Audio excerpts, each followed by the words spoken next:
नमस्कार, मैं सोनिका जुयाल। आप देख रहे हैं नेशनल मीडिया न्यूज। चलिए नजर डालते हैं प्रत्येक राज्य की हर छोटी बड़ी खबर पर।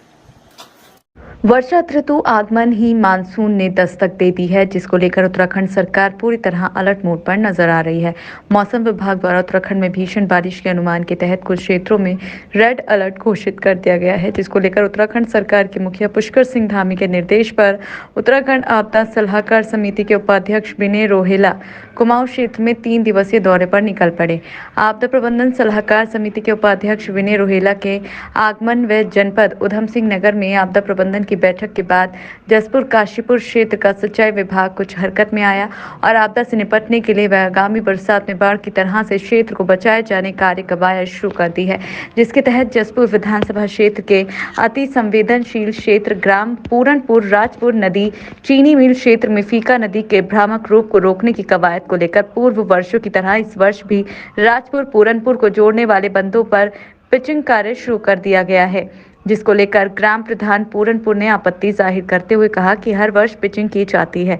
वहीं इस घटना का जायजा लिया, जिस पर पैच सरकार के आदेश पर आपदा से निपटने के लिए बाढ़ चौकियों के साथ बाढ़ क्षेत्रों का अग्निशमन दल का दस्ते ने निरीक्षण कर रहा, तभी हमारी टीम ने पहुंचकर क्षेत्र की घटना का जायजा लिया, जिस पर अग्निशमन अधिकारी श्याम बहादुर थापा ने बताया कि हमारी टीम पूरी तरह मुस्तैद है और बाढ़ क्षेत्र को लेकर लगातार निरीक्षण किया जा रहा है।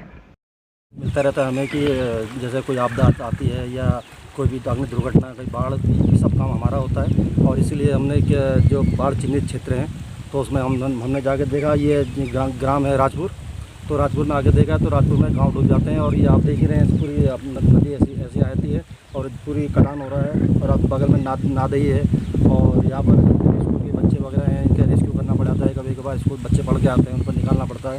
तो हम पहले से तैयारी में लगे पड़े हैं और जितने भी हमारे उपकरण हैं, आपदा के उपकरण हैं, सब तैयारी हालत में रखे हुए हैं और कहीं ऐसी घटना ना घटे, इसीलिए अब पहले से ही इसकी तैयारी कर रहे हैं। विभाग वाले जाने, जो हमारा काम है हम तो फायर के हैं, हमारा जो काम है वो तो हम कर ही रहे हैं। ये खैर कमियाँ हैं सिंचाई विभाग की भी, लेकिन मैं ऐसा नहीं कहूँगा, हो सकता है देर हो, कुछ परेशानी हो उनकी, लेकिन काम कर रहे हैं। आप देख रहे हैं यहाँ पिचिंग में जो बरान वगैरह करा है और एरिया बारिश में दब गया है, आप वो कर रहे हैं। इसके बारे में तो मैं नहीं बोल सकता हूँ क्योंकि क्या तैयारी है। जी बिल्कुल, हम लोग सब तैयारी हालत में हैं और तैयारी हालत में रहेंगे और हमेशा तैयारी हालत में रहते हैं।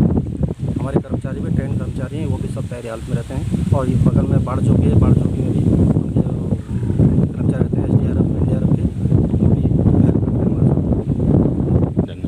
पे भी मैंने अपने पास से खुद कंप्लेन की थी। उसको देखते हुए पिछली बरसात पूरी बीतने के बाद भी साल भर से इस पर कोई काम नहीं हुआ। ये गिनती के बिलोग इसमें लगे हैं, इसके लिए भी बोला गया था पर कभी तक कोई इस पर कार्रवाई नहीं हुई है। कल पानी एक बार नदी में आने के कारण फिर दोबारा से कट्टा मट्टी भरनी शुरू कर दी है, जो इसका स्थायी रूल नहीं है। और हमारे जो पूर्व विधायक डॉक्टर शैलेंद्र मोहन सिंघल जी हैं, उन्होंने सिंचाई विभाग से एनओसी मांगी थी कि ट्यूबवेल हम अपने पास से लगवा देंगे, एनओसी नहीं दी। वो बोले कि हम काम कराएंगे और अभी तक इस पर काम की कोई कार्रवाई नहीं हुई है। सिंचाई विभाग की बहुत बड़ी ढिलाई है, पूरे वर्ष सूखा होने के कारण भी इस पर काम नहीं हो पाया है। और अब दोबारा में बरसात सिर पे है और नदी का तेज़ बहाव होने के कारण ये तो टूट ही जाना है। बार बार विशेष रूप से बोला जा रहा है। फिर भी जो है चीनी मिल हमारी नीचे है, सारे किसानी तो क्षेत्र हमारा चीनी मिल पर डिपेंड है, फिर भी इस पर कार्रवाई नहीं हो पाती। यहाँ पर तो अभी मौके पर तो नहीं पहुँचे हैं देखने, पर इसके बारे में उन्होंने वार्ता रखी है, पर अभी यहाँ पर उस तरह से कोई सिंचाई विभाग ने अभी कार्रवाई नहीं की है। जो ये तो बिल्कुल फेल है। पिछली बार भी खूब काफ़ी कट्टा का पिचिंग हुई थी, जाल में भी मैंने लड़के जाल में बंधवाई थी, बाकी फेल है। ये चीज़ें सार्थक नहीं है यहाँ पर फीका नदी के ऊपर। तो वही बोला गया है कि अभी 6 ट्यूबवेल के लिए बोला था डॉक्टर साहब ने, देखो कब से इस पर काम होता है। बे ट्यूबवेल अगर इस पर लगती हैं तो कुछ मैं कहता हूँ राहत की सांस लेने को मिलेगी। इससे क्षेत्र तो सारे ही ग्रसित है। चीनी मिल जाती है तो पूरे जसपुर विधानसभा को नुकसानदायक है।